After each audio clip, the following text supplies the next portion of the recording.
J'ai versé le poison dans le verre de mon père ce soir-là. Sous le regard indifférent des lustres en cristal qui oscillaient comme des pendules funèbres au-dessus de la table du dîner. Le liquide incolore s'est mêlé au bordeaux millésimé sans un murmure. Un tribut silencieux à toutes les insultes qu'il m'avait crachées au visage depuis l'enfance.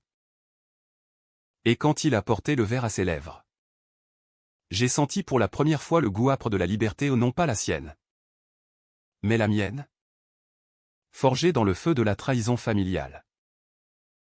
Cette famille aurait été mieux sans toi, avait murmuré ma mère la veille. Ses yeux froids comme le marbre des tombes du père Lachaise. Tandis que mon frère aîné hochait la tête en approbation. Un sourire complice au coin des lèvres.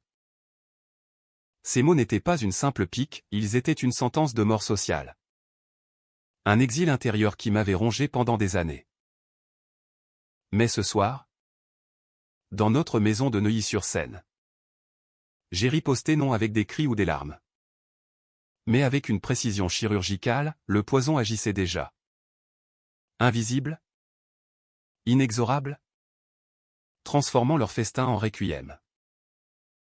Le poison n'était pas une impulsion. C'était le couronnement d'une lente érosion. Un processus chimique autant que psychologique, où chaque goutte représentait une larme non versée. Chaque molécule une promesse brisée. Je m'appelle Alexandre Duval. Et si mon nom évoque pour certains les ombres élégantes des boulevards parisiens, il n'a été pour ma famille qu'un fardeau. Un raté dans la lignée impeccable des Duval aux banquiers. Avocat. Pilier discret de la haute bourgeoisie qui feint l'humilité sous les dorures de l'avenue Foch. Mon père, Henri, était un magnate de la finance. Un homme dont le regard perçant disséquait les bilans comme des cadavres sur la table d'autopsie. Ma mère, Claire, une ancienne galeriste qui avait troqué les toiles de maître pour les ragots mondains des dîners chez Maxims. Et mon frère, Laurent, l'héritier parfait. Le golden boy qui avait tout, l'intelligence acérée, le charme vénéneux, la certitude que le monde lui devait l'or et les honneurs. Tout a commencé dans la nurserie aux murs tapissés de velours crème, où l'air sentait le lait et l'ambition refoulée. J'avais 5 ans quand j'ai compris que j'étais l'intrus. Laurent, de 3 ans mon aîné, déjà un prodige au piano, récitait des vers de Baudelaire pendant que je bafouillais des mots simples. Mes petites mains tremblantes sur les touches. Il n'a pas le don. Henri, avait soupiré ma mère un soir. Après un récital familial raté où mes notes discordantes avaient fait grincer les dents des invités. Mon père, verre de cognac à la main, avait hoché la tête. On ne force pas la nature. Claire. Certains naissent pour briller. D'autres pour. Il n'avait pas fini. Mais le silence avait été plus éloquent qu'un verdict. J'étais elle, autre. Le fil de rechange. Celui qui n'avait pas été prévu dans le plan architectural de leur vie parfaite. Les années suivantes ont été un lent supplice. Une éducation à la dure où l'amour était dosé comme un médicament, généreux pour Laurent. Parcimonieux pour moi. À l'école privée de Saint-Cloud, où les uniformes amidonnés masquaient les hiérarchies impitoyables. J'étais le Duval, bizarre. Celui qui préférait les livres de Sartre au match de rugby. Les dissections philosophiques au cocktail networking.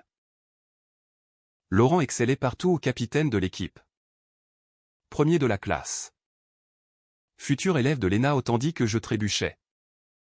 Mes notes en philosophie à plus noyées dans un océan de médiocres en maths et en sport. Tu n'es pas comme nous, me disait mon père lors des dîners tendus, sa fourchette suspendue au-dessus d'un filet de bœuf saignant. Les Duval construisent. Ils ne questionnent pas. Ma mère, avec son sourire de Joconde blessée, ajoutait, essaie d'être plus comme ton frère. Alexandre. Pour nous. Mais le vrai poison avait commencé à couler bien avant ce verre fatal. À 16 ans. J'avais surpris une conversation dans le bureau de mon père. Tard une nuit d'hiver pluvieuse. La pluie martelait les vitres comme des accusations. Et j'étais descendu pour un verre d'eau. Pieds nus sur le parquet ciré. Les voix filtraient à travers la porte entrebâillée, celle de mon père. Rauque de whisky. Et celle de Laurent. Assurée comme un contrat notarié. Il faut qu'on parle de l'héritage. Papa. Alexandre. Il n'est pas fait pour ça. Il rêve de littérature. De voyage en Italie. Laisse-moi tout gérer. Mon père avait ri. Un rire sec comme un craquement de branches mortes, tu as raison. Cette famille aurait été mieux sans lui. Il est le chaînon manquant. Le poids mort. On l'enverra à l'université. Qu'il se débrouille. Ces mots m'avaient transpercé comme une lame. Je m'étais reculé dans l'ombre du couloir. Le cœur battant la chamade.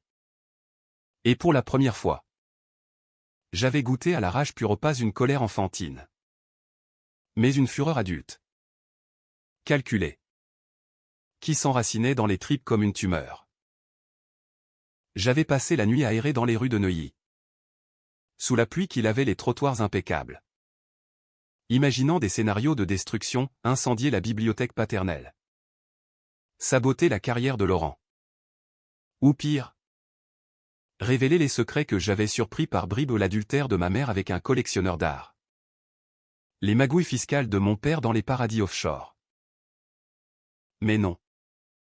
La vengeance brute était trop vulgaire pour eux. Ils méritaient quelque chose de plus raffiné. De plus insidieux, une ruine lente. Où chaque pierre de leur empire s'effriterait sous le poids de leurs propres mensonges. De retour à la maison. J'avais faim l'innocence. Les années d'université à la Sorbonne avaient été mon camouflage, j'étudiais la littérature.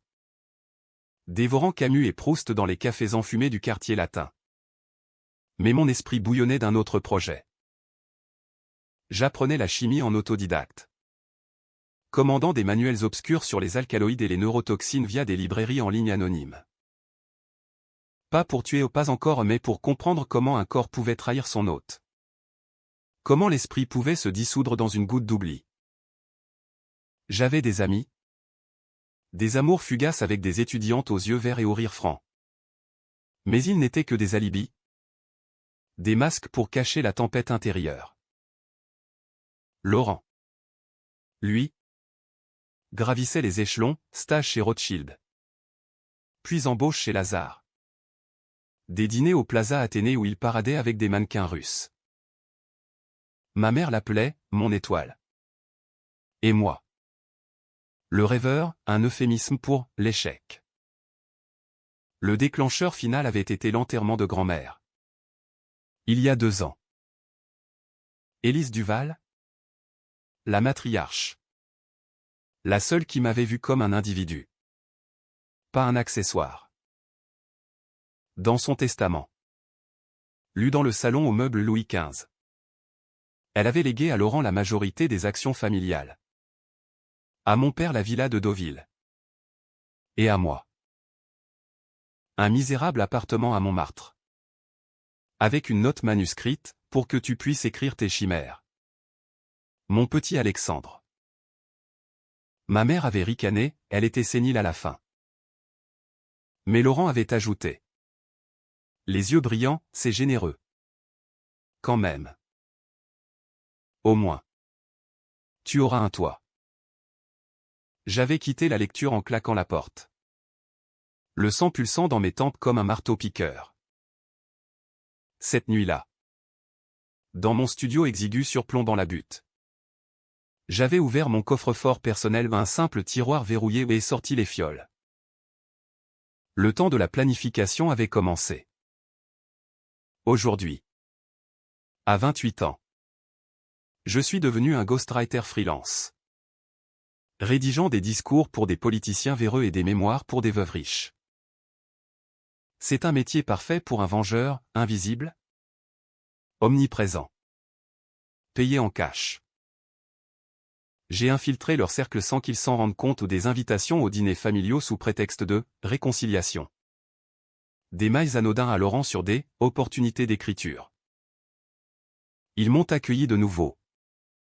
Par pitié ou par habitude. Sans voir le loup sous la peau de l'agneau. Et ce soir? Pour le dîner d'anniversaire de mon père 65 ans. Une fête somptueuse avec traiteur et orchestre de chambre où j'ai apporté le vin. Un millésime rare. Papa. De Bordeaux. Comme tu aimes. Le poison. Un dérivé de la digitale purifiée. Agite en douceur, d'abord une euphorie feinte. Puis une paralysie cardiaque masquée en crise banale. J'ai observé. Depuis la cuisine où je feignais d'aider. Comment mon père sirotait. Comment ma mère picorait son foie gras sans soupçon. Laurent. Occupé à flirter avec une avocate aux lèvres siliconées. N'a rien vu. Le tic-tac de l'horloge un breguet hérité. Valant une fortune aux scandales et secondes comme un compte à rebours. Bientôt. Les premiers signes, mon père porte la main à sa poitrine. Un sourire figé sur les lèvres. Indigestion. Marmonne-t-il. Ma mère appelle le médecin de famille. Paniquer mes contenus. Comme toujours. Laurent compose le numéro des urgences. Son masque de contrôle fissuré pour la première fois. Je reste en retrait. Un verre d'eau à la main. Le cœur étrangement calme. La vengeance n'est pas une explosion, c'est une implosion. Un vide qui aspire tout. Tandis que l'ambulance hurle dans la nuit de Neuilly. Sirène bleue déchirant le silence bourgeois. Je sais que ce n'est que le premier acte. Ma mère et Laurent paieront à leur tour non par la mort, mais par la perte de tout ce qui les définit, leur réputation. Leur unité. Leur illusion de perfection. Car dans cette famille, il n'y a pas de place pour les faibles. Mais je ne suis plus faible. Je suis le poison. Les jours suivants ont été un balai macabre de condoléances et de soupçons larvés. Où le deuil se mêlait à l'hypocrisie comme le sucre à l'arsenic. L'enterrement de mon père s'est tenu à l'église Saint-Pierre de Neuilly. Sous un ciel de plomb qui menaçait de crever sans oser une météo indécise. Comme les émotions de ma famille. J'étais là. En costume noir taillé sur mesure. Un faux semblant de chagrin plissé sur le front. Serrant des mains gantées de veuves éplorées et d'hommes d'affaires qui murmuraient des platitudes sur l'héritage d'Henri. Ma mère, drapée dans un tailleur Chanel noir, jouait la veuve éplorée à la perfection, larme discrète. Regard lointain vers l'autel où le cercueil luisait sous les vitraux. Laurent, à ses côtés, était le roc organisant les fleurs, les discours, les dons à des œuvres caritatives bidons. Personne ne me remarquait vraiment, j'étais l'ombre. Le fils cadet qui écrivait des trucs. Bon pour porter le cercueil mais pas pour hériter. Pourtant, dans l'intimité du salon funéraire, après la messe, les masques sont tombés un instant. Ma mère s'est effondrée sur un fauteuil crapaud. Un mouchoir de batiste pressé contre ses lèvres pâles. Comment est-ce possible? Il était si fort. Henri. Laurent. Les poings serrés. A ajouté d'une voix basse, les analyses toxicologiques sont revenues négatives. Mais je ne suis pas convaincu. Ce vin? Alexandre. D'où venait-il exactement? Son regard m'a transpercé. Un éclat de suspicion dans les yeux verts hérités de notre grand-mère. J'ai haussé les épaules. Feignant l'innocence, un cadeau d'un client. Frangin. Un vigneron bordelais. Papa adorait ça. Ma mère a relevé la tête. Ses yeux rougis, ne commence pas. Laurent. C'est un accident. Un infarctus banal. Laisse ton frère en paix. Mais la paix n'était pas au programme. Chez moi. Dans l'appartement de Montmartre aux murs couverts de livres jaunis et de croquis de la Seine. J'ai ouvert mon journal, un carnet relié cuir. Rempli d'annotations précises sur les dosages. Les symptômes. Les alibis. Le poison avait été choisi pour sa traçabilité nulle, une variante synthétique. Commandée via un dark web anonyme. Dilué dans le vin pour imiter une crise cardiaque. Pas de résidus. Pas de témoins. Pourtant. Laurent creusait. Il avait toujours été le chasseur. Moi la proie, maintenant. Les rôles s'inversaient subtilement. J'ai passé des nuits à surveiller ses réseaux au LinkedIn pour ses promotions fulgurantes. Instagram pour ses selfies avec des bolides de luxe et à planifier la prochaine étape. Ma mère d'abord, elle. Qui avait murmuré ces mots fatidiques. Elle qui avait préféré les apparences à l'amour filial.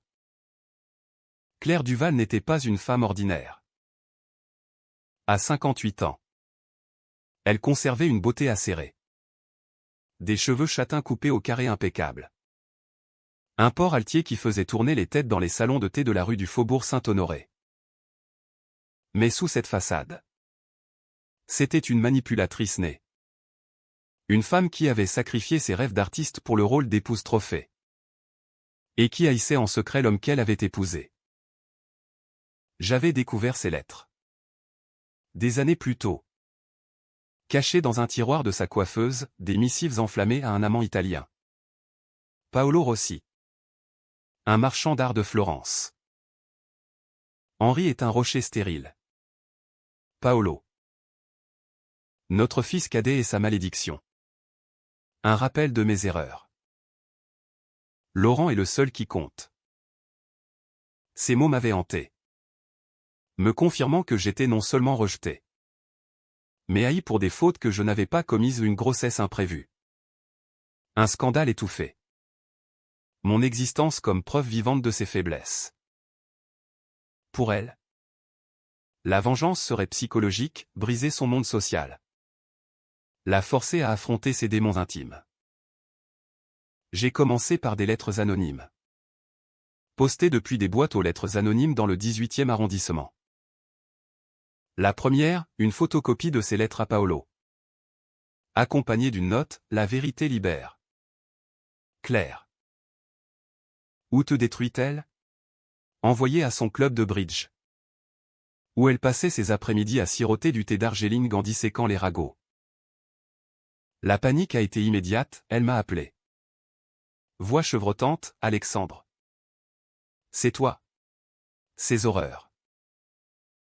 Qui pourrait? J'ai joué l'empathie, maman.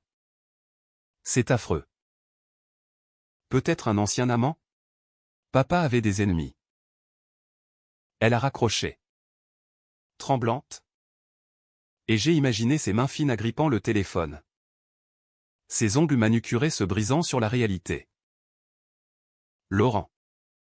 Sentant le vent tourner. A intensifié ses investigations. Il a engagé un privé. Un ex-flic bedonnant nommé Moreau. Qui a fouillé mon passé, mes commandes en ligne. Mes allers-retours à la bibliothèque François Mitterrand pour des ouvrages sur la toxicologie. Mais j'étais prudent au VPN. Paiement en crypto. Alibi croisé avec des collègues freelance. Une nuit. Il m'a confronté au café de la paix. Sous les arcades haussmanniennes où les serveurs glissaient comme des ombres. Tu as toujours été jaloux. Alex. Papa mort? Et maintenant ces lettres à maman? C'est pathétique. Son ton était paternaliste.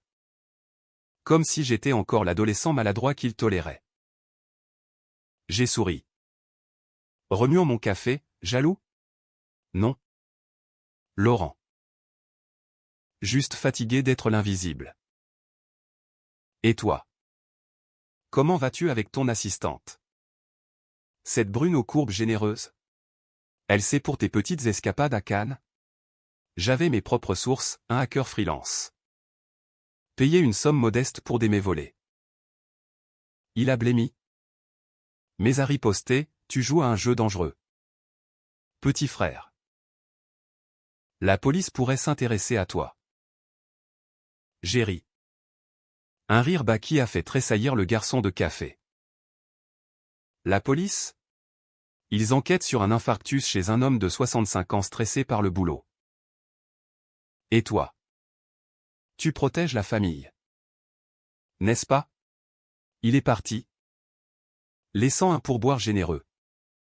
Mais je voyais les fissures, ces nuits blanches. Ces textos frénétiques à des avocats. Ma mère, de son côté, s'effondrait. Les lettres continuaient une par semaine, révélant un peu plus ses avortements secrets. Ses dettes de jeu masquées par mon père. Son rôle dans l'éviction d'un cousin de l'entreprise familiale. Elle buvait en cachette. Du gin tonic dans des verres à pied. Et ses amis du club la regardaient avec pitié. Pauvre Claire.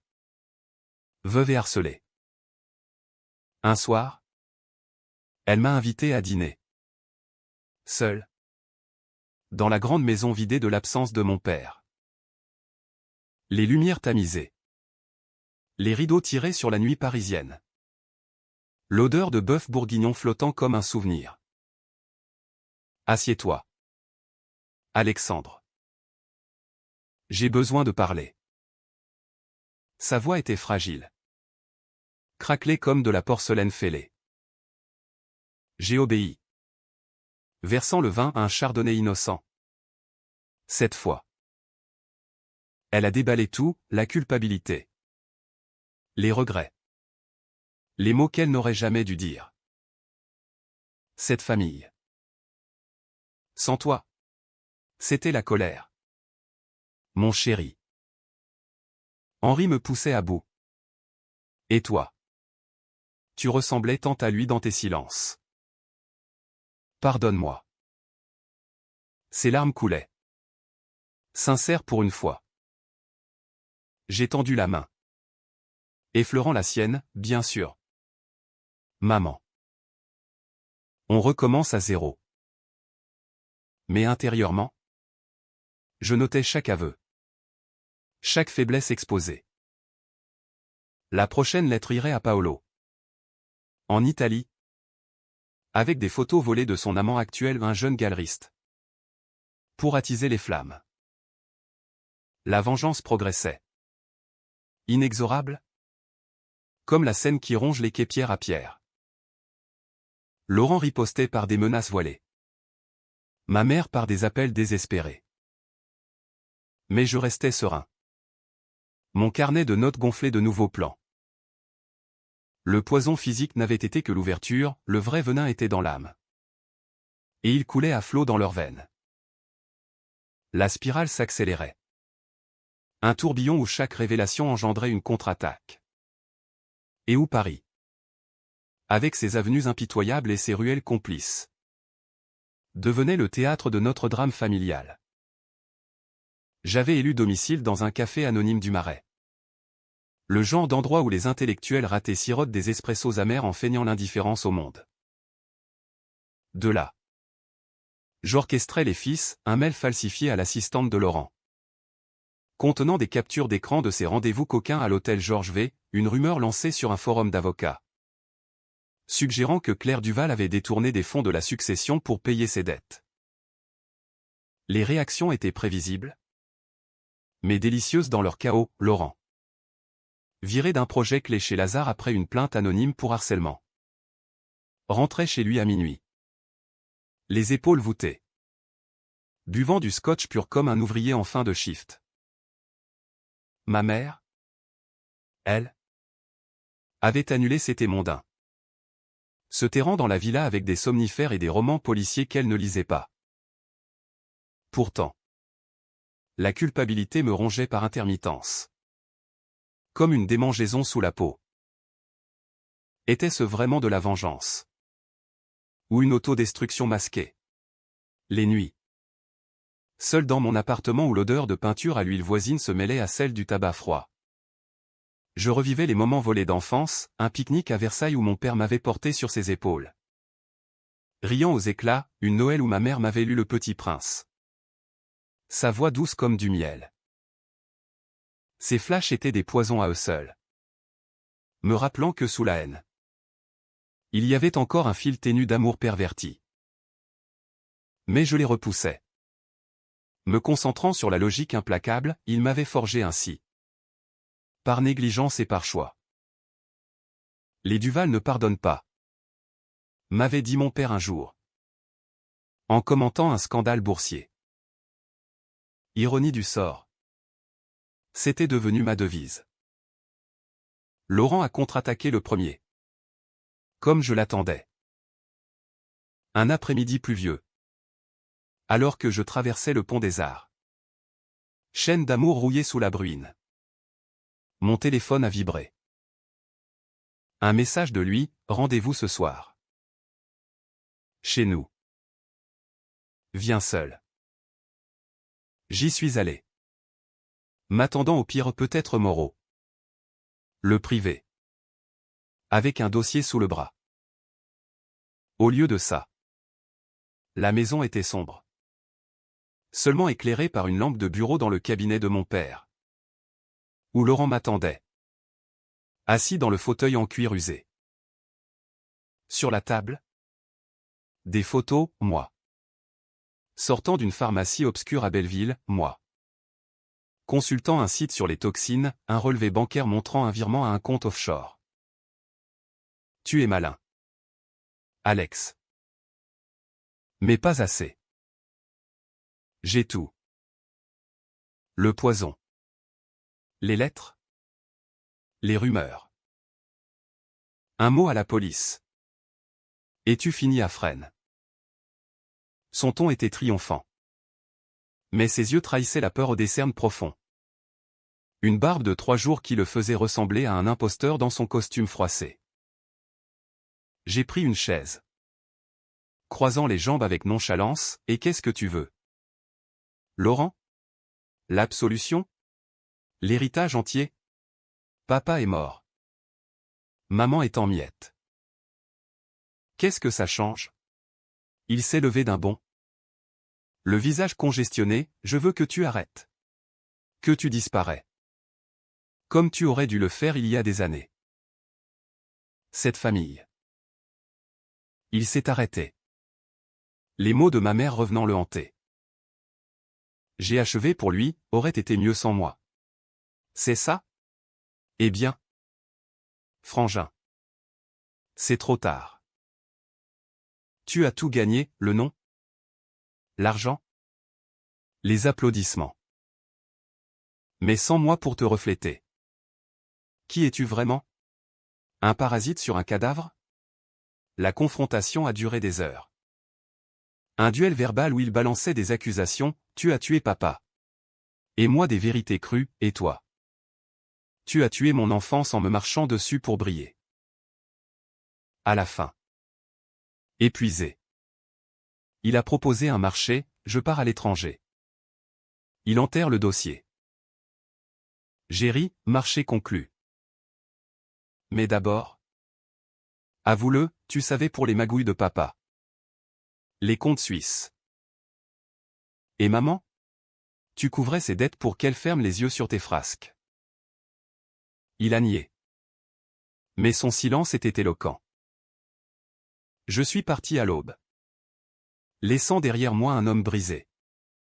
Qui pour la première fois se voyait tel qu'il était, non un héros. Mais un complice dans la pourriture familiale. Ma mère? Apprenant la confrontation par un appel paniqué de Laurent. M'a sommé de venir. Elle était dans la serre attenante à la villa. Entourée de ses rosiers fanés, un hobby négligé depuis la mort d'Henri.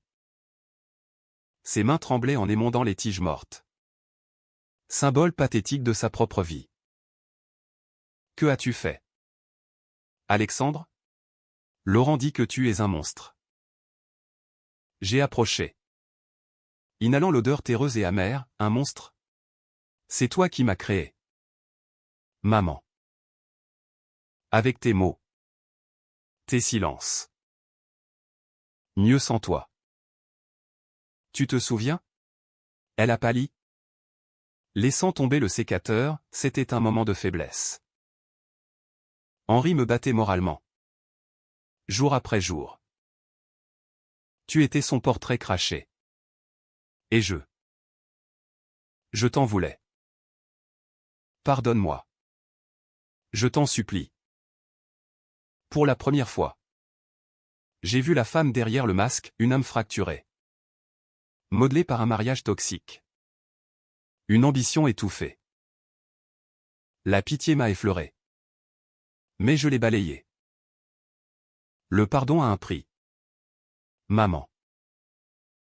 Confesse-toi. À Paolo. À tes amis. À la famille. Où les lettres continuent. Elle a pleuré. Un sanglot primal qui a fait trembler les vitres de la serre. D'accord. Je le ferai. Mais arrête. S'il te plaît. Nous sommes tout ce qui reste. J'ai hoché la tête. Sortant dans le jardin où la pluie recommençait. Lavant les pétales au sol. Était-ce une victoire? Ou le début de ma propre chute? Les semaines suivantes. J'ai ralenti le rythme. Observant de loin. Ma mère a annulé un gala caritatif. Prétextant une grippe, Laurent a pris un congé sabbatique. Invoquant le deuil. Les ragots enflaient dans les cercles parisiens, les Duval en crise. Pauvre Claire. Veuve et seule avec ses fils ingrats. Moi. Je continuais mon travail de ghostwriter. Rédigeant un discours pour un député sur la résilience familiale, ironie suprême. Mais la rage persistait. Un feu couvant. Le plan ultime se dessinait, non la mort, mais la désintégration totale. Un scandale public, impliquant tous, les magouilles de papa, les adultères de maman, les fraudes de Laurent. J'avais les preuves. Accumulées comme un arsenal. Bientôt. Le rideau se lèverait sur l'acte final. L'été est arrivé à Paris comme une invasion. Une chaleur moite qui collait les chemises au dos et faisait miroiter l'asphalte des Champs-Élysées en un piège miroitant. J'avais loué une chambre de bonne sous les toits du 6e. Un cagibi exigu avec vue sur les mansardes de l'Opéra. Où l'air stagnant portait l'odeur de croissants brûlés et de regrets non dits. C'était un exil volontaire. Un moyen de me fondre dans la masse des anonymes. Tout en tissant la toile finale.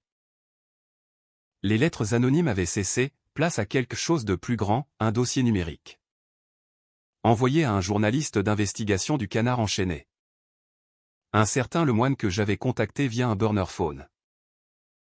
Une histoire de famille en or massif. Lui avais-je glissé. Corruption. Adultère. Empoisonnement suspect. Les Duval? Piliers de la finance française. Lemoine avait mordu à l'hameçon. Un requin affamé de scoop dans les eaux troubles du pouvoir. Nous nous étions rencontrés dans un bistrot du Sentier. Entouré de machines à écrire rouillées et de serveurs bourrus. Prouve-le. Avait-il grogné? Lunettes embuées par la vapeur des frites. J'avais glissé une clé USB dans sa paume calleuse, scan de relevé bancaire offshore. Enregistrement volé de disputes familiales, un micro caché dans la maison lors d'une visite, amicale. Même une analyse médico-légale falsifiée suggérant des traces de toxines dans le sang de mon père. Pas assez pour un procès. Mais parfait pour un article qui fera saigner les abonnements. Avais-je commenté? Il avait ri. Un aboiement sec, t'es un salaud ou un justicier. Duval? J'avais haussé les épaules, les deux. Appelez-moi Caïn. L'article est sorti un mardi. Titré, Les Duval, une dynastie empoisonnée. Avec une photo floue de notre villa sous un ciel orageux. Les détails étaient crus. Impitoyables, les comptes suisses de mon père. Gonflé par des pots de vin de clients qataris, les liaisons de ma mère avec Paolo. Décrites en termes veloutés mais accablants, les manipulations de Laurent pour couvrir des pertes boursières. Risquant des années de prison. Paris s'est enflammé, tweets incendiaires. Édito dans Le Monde. Même un débat sur France Inter où un commentateur a lancé « La bourgeoisie française. Pourrie de l'intérieur ». Ma mère m'a appelé en larmes. Sa voix un râle, c'est toi. N'est-ce pas? Tu nous détruis. J'ai écouté en silence. Imaginant son visage défait. Ses bijoux en perles jetés dans un tiroir. Non. Maman. C'est la vérité qui détruit. Vous l'avez semée, je l'arrose. Laurent a réagi avec fureur. Il m'a traqué jusqu'à ma chambre de bonne. Frappant à la porte en pleine nuit. Le visage tordu par la rage. Ouvre. Salopard. Tu vas payer pour ça. J'ai ouvert. Torse nu sous la ampoule nue. Un verre de pastis à la main. Il a bondi. Me plaquant contre le mur écaillé. Ses poings serrés autour de mon col. L'article. L'épreuve. Tu nous as vendu aux chiens de presse. J'ai ri. Le goût anisé sur les lèvres, vendu? Non. Exposé. Tu voulais l'héritage? Le voilà, un scandale qui pue le soufre. Il m'a frappé un coup au foie. Précis comme un uppercut de boxeur et j'ai plié. Le souffle coupé. Mais au lieu de riposter, j'ai murmuré, regarde-toi. Laurent. Le Golden Boy. Réduit à cogner son petit frère dans un taudis. C'est ça. Ta victoire? Il s'est effondré sur le lit grinçant. Tête entre les mains. Pour la première fois. Il a craqué, aveu balbutié sur sa peur de l'échec. Sur comment il avait idolâtré mon père au point de haïr en moi sa vulnérabilité. Tu étais libre. Alex. Tes livres. Tes doutes. Moi. J'étais enchaîné. Et maintenant. Tout s'écroule. J'ai tendu une main hésitante. Touchant son épaule ou un geste presque fraternel. Alors libère-toi. Avoue tout. Avant que la justice ne le fasse.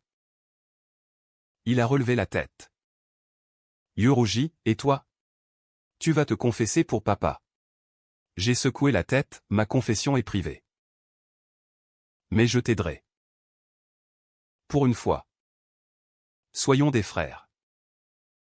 Ce n'était pas de la rédemption, c'était stratégique. Ensemble. Nous avons monté un contre-feu, un communiqué familial aux médias. Admettant des irrégularités comptables, mais niant les adultères et le meurtre. Laurent a plaidé coupable pour des fraudes mineures. Écopant d'une amende et d'un sursis, ma mère s'est retirée dans un couvent des environs de Chartres. Prétextant une retraite spirituelle. Les journaux ont titré « Les Duval se rachètent-ils » Et le scandale s'est estompé.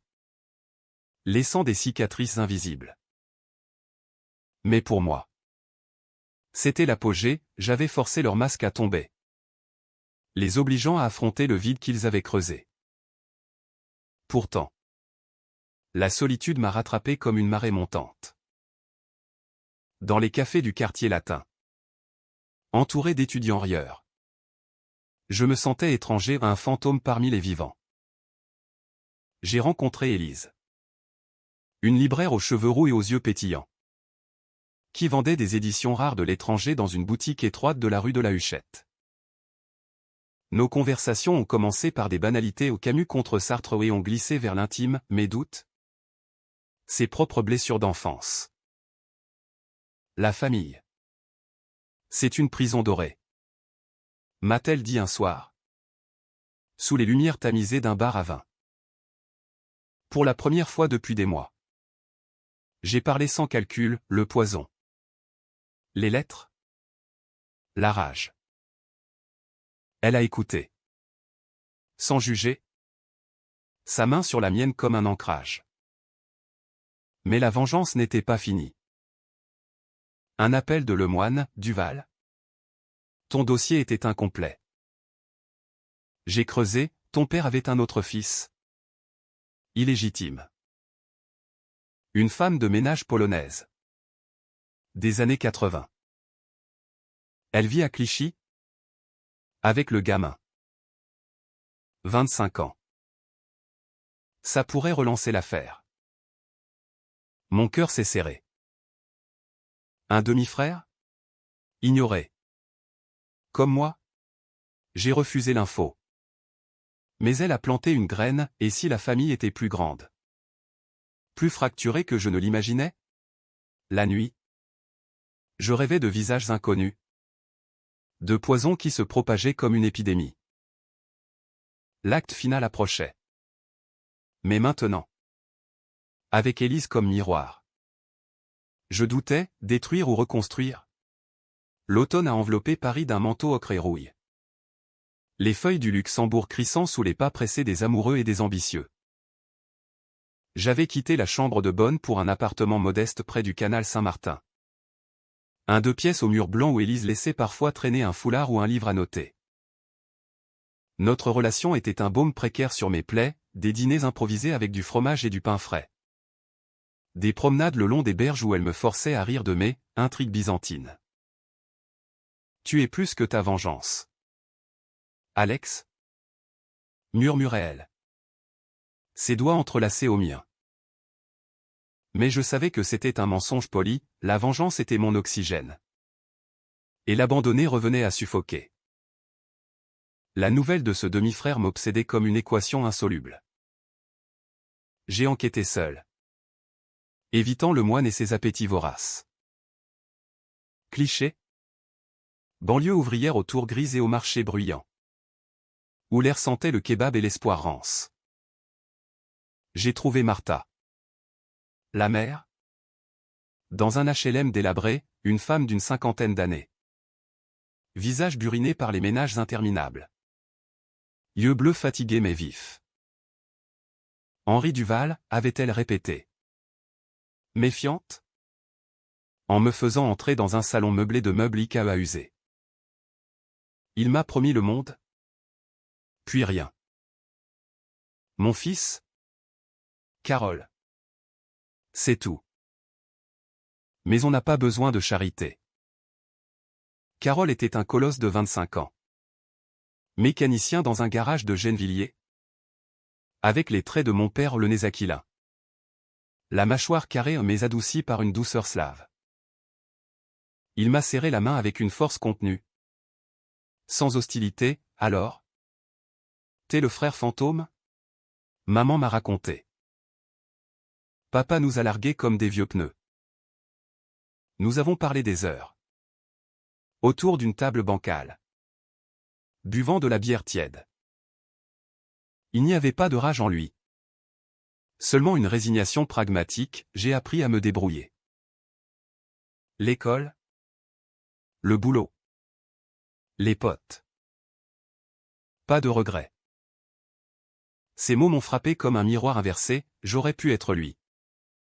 Libre de la malédiction des Duval. Sans le poids de l'héritage pourri. Mais la découverte a ravivé le feu. Si mon père avait semé d'autres graines, d'autres rejets, alors la vengeance ne pouvait s'arrêter à ma mère et Laurent. Elle devait engloutir la lignée entière. J'ai convaincu Carole de rencontrer la famille au nom pour une réconciliation larmoyante. Mais pour une confrontation brute. Ils doivent voir ce qu'ils ont créé. Lui ai-je dit. Il a hésité. Puis hoché la tête, d'accord. Pour maman. Nous avons fixé le rendez-vous dans un café neutre du 15e. Près de la tour Eiffel qui dominait comme un juge impassible. Laurent est arrivé le premier. Silhouette amaigrie dans un trench beige. Cicatrice du scandale encore visible dans ses yeux cernés. Ma mère suivait. Élégante mais fragile. Un châle de cachemire autour des épaules comme une armure fissurée. Quand ils nous ont vus en moi. Et cet inconnu massif à mes côtés. Le choc a été palpable. Qui est-ce, a balbutié Laurent. Se levant à demi. Ma mère a pâli. Portant la main à sa gorge, Henri. Oh mon Dieu. J'ai fait les présentations. Voix neutre, Carole. Fils de papa avec Marta Kowalski. Votre beau-fils secret. Maman. Votre demi-frère. Laurent. Le silence a duré une éternité. Rompu seulement par le tintement des tasses. Carole a parlé en premier. Accent polonais roulant comme un grondement, je veux pas d'argent. Juste savoir pourquoi. Pourquoi il nous a jetés? Ma mère a fondu en larmes. Un flot incontrôlable, il avait peur. De son image. De la famille. J'ai essayé de le raisonner. Mais. Laurent. Furieux. S'est tourné vers moi, c'est ton coup. Ramenez ce bâtard pour nous achever. J'ai secoué la tête, non. C'est le destin qui boucle la boucle. Vous m'avez rejeté, papa en a rejeté un autre. La famille parfaite? Un mythe. La confrontation a dégénéré en crise étouffée. Accusation volante, ma mère avouant avoir su pour Marta et choisi le silence, Laurent confessant avoir détruit des lettres d'elle pour protéger l'héritage. Carole. Stoïque. A écouter. Puis s'est levé, vous êtes des étrangers. Mais merci. Au moins. Pour la vérité. Il est parti. Me laissant avec eux. Deux épaves dans un océan de mensonges. Ma mère m'a supplié, arrête. Alexandre. On est brisé. Qu'est-ce que tu veux de plus? J'ai répondu. Voix basse, que vous sentiez ce que j'ai senti. L'invisibilité. De retour avec Élise. J'ai craqué pour la première fois. Allongé sur son lit. La tête sur son ventre doux. J'ai laissé couler les larmes pas de rage. Mais de vide. Et si j'étais le monstre, ai-je murmuré. Elle a caressé mes cheveux, tu le hais.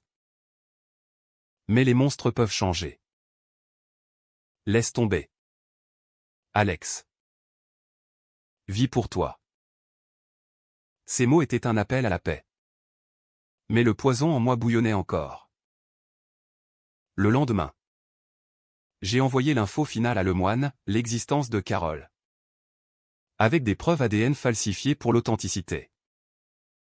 L'article suivant a éclaté comme une bombe, un autre Duval caché, la dynastie en ruine. Laurent a fait une tentative de suicide, une overdose de calmant. Raté de justesse. Suivi d'un internement discret à Sainte-Anne. Ma mère s'est effondrée pour de bon. Un AVC qui l'a laissé hémiplégique. Confiné dans une clinique de Neuilly. Carole m'a appelé, t'as gagné. Frère. Mais à quel prix? Je n'ai pas répondu. La vengeance était accomplie. Mais le triomphe avait le goût de cendre. L'hiver s'est abattu sur Paris comme un verdict. Un froid mordant qui givre les fontaines du jardin des Tuileries et durcit les cœurs déjà endurcis. J'irai seul désormais. Élise partit un soir de décembre. Laissant une note laconique, je t'aime. Mais pas ton ombre. Soigne-toi. Alex. Son départ était logique, qui voudrait d'un homme hanté par des fantômes qu'il avait lui-même invoqués? L'appartement du canal sentait l'absence. Les mugs à café orphelins et les draps froids. Je passais les nuits à écrire. Non plus des discours pour d'autres, mais un roman à ma confession romancée. Les liaisons dangereuses modernes où les Duval devenaient les Valmont d'une bourgeoisie en déliquescence. Laurent est sorti de l'asile au printemps. Un spectre amaigri qui m'a contacté via un mail crypté, rencontrons-nous. Pas pour la famille. Pour nous. Nous nous sommes vus sur un banc du Champ de Mars. Sous la tour Eiffel nimbée de brume. Touristes indifférents comme des extras dans notre tragédie. Il avait changé, barbe hirsute. Yeux creusés par les électrochocs et les thérapies. J'ai tout perdu. Alex. Le boulot. Les amis. Maman. Carole refuse de me parler. Et toi? Tu as gagné. Sa voix était un murmure brisé. Sans la morgue d'antan. J'ai regardé les cerisiers en fleurs. Pétales roses tombant comme une pluie de regrets, gagné? Regarde autour de toi. On est seul. Laurent. Papa mort? Maman paralysée. Nous deux comme des loups estropiés. C'était ça. La vengeance? Il a hoché la tête. Lentement, j'ai compris. En thérapie. On était toxiques ensemble. Papa nous a moulés à son image, compétitif. Impitoyable. Et toi? En nous détruisant. Tu as libéré. Quelque chose. Pour la première fois. Nous avons parlé comme des égaux ou des souvenirs partagés. Des rires étouffés sur nos bêtises d'enfants. Des aveux sur nos peurs. Je ne te pardonne pas le poison. A-t-il dit. Mais je comprends. J'ai tendu la main, et moi. Tes trahisons. On recommence? Pas comme frère Duval. Mais comme survivant. Ma mère est morte en juin. Paisiblement dans sa clinique. Un infarctus silencieux qui a clos le chapitre. À l'enterrement, une cérémonie discrète au cimetière de Passy. Carole s'est présentée. Imposant dans un costume prêt-à-porter. Il a serré la main de Laurent. Un geste raide mais sincère, pour elle. Pas pour lui. Moi. J'ai lu un poème de Verlaine au bord de la tombe. Ma voix ferme malgré la boule dans la gorge, il pleure dans mon cœur. Les mots flottaient sur la scène voisine. Emportés par le vent. Aujourd'hui. 1 an plus tard. Je vis à Florence ou ironie du sort. La ville de Paolo. Où j'ai ouvert une petite agence d'écriture. Laurent gère un fonds éthique à Genève. Rachetant les erreurs passées, Carole répare des voitures à Clichy. Avec Martha fière à ses côtés. Nous nous écrivons. Sporadiquement, des mails neutres. Des nouvelles de la vie. La vengeance m'a vidé. Mais aussi purifié, j'ai appris que la vraie riposte n'est pas la destruction.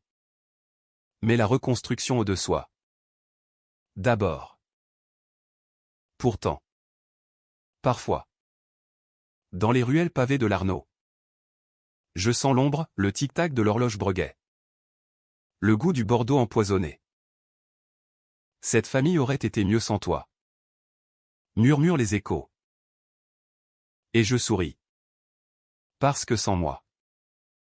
Ils n'auraient jamais su qui ils étaient vraiment. La fin n'est pas une clôture, c'est un nouveau commencement.